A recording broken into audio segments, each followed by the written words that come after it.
Фарида өткөн аптада 2 башка телеберүү көрдү. А көрсөтүүсү 11 мүнөт, Б көрсөтүүсү 43 мүнөт болчу. Фариданын жалпысынан 196 мүнөт убактысы бул телеберүүлөрдү көрүүгө кеткен. А телеберүүсүнүн эпизоддорунун санын, Б телеберүүсүнүн эпизоддорунун санын түшүндүрсө, анда Фариданын телеберүүлөргө кетирген убактысын төмөндөгү теңдемелердин кайсы бири менен эсептесек болот? Алгач, видеону токтотуп туруп, өз алдынча аткарып көр. Анда эмесе кеттик.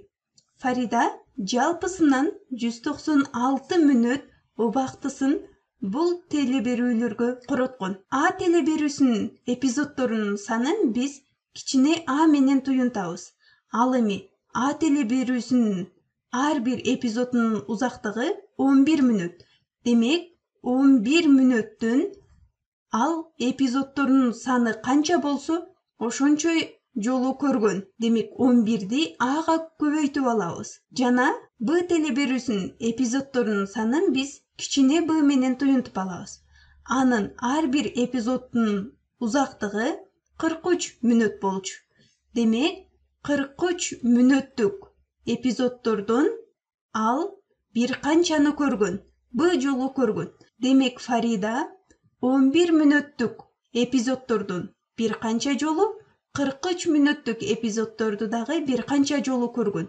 Жалпысынан аларга короткон жалпы убакыт 196 мүнөткө барабар болуп жатат. Демек, алардын суммасы 196 мүнөттү берүүсү керек. Биз Фариданын телеберүүлөргө канча убактысын кетиргенин бул түрдөгү теңдеме менен көрсөтүп алдык. Анда жоопторду ушул сыяктуу теңдеме барбы карап көрөбүз.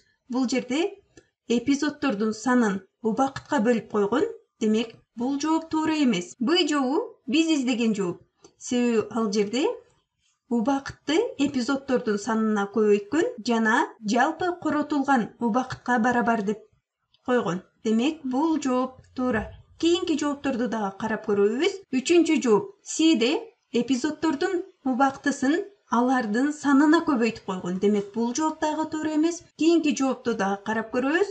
Акыркы жооп дагы туура эмес. Демек, биз туура жоопту белгилеп алдык.